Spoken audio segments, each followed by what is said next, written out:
ஜனவரி 1 பிற்பகல் 1:30 மணிக்கு நிலவுக்கு என்மேல் என்னடி கோபம் புத்தம் புதிய திரைப்படம் நமது கலைஞர் தொலைக்காட்சியில். உனக்கு தெரிஞ்ச விஷயங்களை நீ தெரிவிக்கலாம். என்னைய விட்டுட்டு போனாங்களா மேடம்?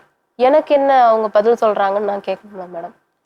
நான் என்ன பதில் சொல்றதுக்கான கேப்பபிலிட்டி இருக்கணும் இல்லம்மா. அவரே ஒரு குற்றவாளியா உட்கார்ந்துருக்காரே, அங்க போய் நீ என்ன பதில் கேட்ப? இல்லைன்னா அவங்க வீட்டுல இருக்கிறவங்க கோஆபரேட் பண்ணும். அவங்களும் பண்ணறது இல்லையே. அங்க என்ன பிரச்சனையா இருக்கு? ஈஸியா இருக்கு மேடம். நான் பாப்பா வச்சுக்கிறேன், நான் வேலைக்கு போறேன், நான் எல்லாத்தையும் பாத்துக்கிறேன். நீ யோசிச்சிருக்கணும். அவங்க சுத்துறேன். கல்யாணம் பண்ணறதுக்கு முன்னாடி பிரெக்னன்ட் ஆனப்ப நீ யோசிச்சிருக்கணும். இப்ப சொல்லி என்ன பிரயோஜனம்? அதானே சொல்லி சொல்லி வளர்த்துறாங்க ஜாகிரதையா இருக்கணும்னு. இப்ப அழுது என்ன பிரயோஜனம்? இப்ப இந்த நியாயம் எல்லாம் கேக்குறல்ல.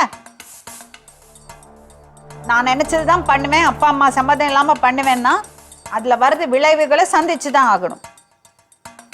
இப்ப போய் அவர் காலில் விழுந்தோ, அம்மா காலில் விழுந்தோ, தங்கச்சியை போய் ஃபோன் பண்ணி பேசி எந்த பிரயோஜனமும் கிடையாது. நான் அவளை கூப்பிட்டது நம்பர் கிடைக்கிறதுக்கு மட்டும்தான், வேற ஒண்ணுக்கு இல்ல. அந்த பையனோட மனசுல என்ன இருக்கு? இப்ப அவன் தரப்புல என்னன்னு நீங்க விசாரிக்கணும் மேடம்.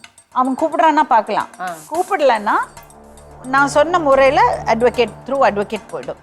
இப்போ என்ன அவதான் சொல்லணும், ஒரே ஜாதனைக்கு என்ன எனக்கு கடைசி வரைக்கும் எனக்கு அவன் தான் வேணும் அப்படிங்காம அவன்கிட்ட வாழ முடியாது. இந்த பிரச்சனையை வச்சுட்டு உன்ட்ட எப்படி எப்படியாட்டும் மேடனை எனக்கு சத்தம் போட்டு கூட்டிட்டு போய் கொண்டு போட்டு போயிட்டானே என்ன பண்ணுவேன் அப்படின்னு அவங்க சொல்லுதாங்க. அவன் ஏற்கனவே நடு ரோட்ல சத்தம் போட்டு சேர்த்து வைக்கிறது நான் கன்வின்ஸ் ஆகணுமா? நல்ல பையன், ஏதோ ஒரு மிஸ் அண்டர்ஸ்டாண்டிங். அவன் அப்படி ஸ்டேஷனுக்குள்ள போயிட்டு வந்த வெட்டியும் அவங்க கூட தானே மேடம் குடும்பம் நடத்திட்டு இருந்தா மேடம். இங்கே அவங்க கிட்ட தானே இருந்தான். இப்போ 2ஆம் தரம் தானே.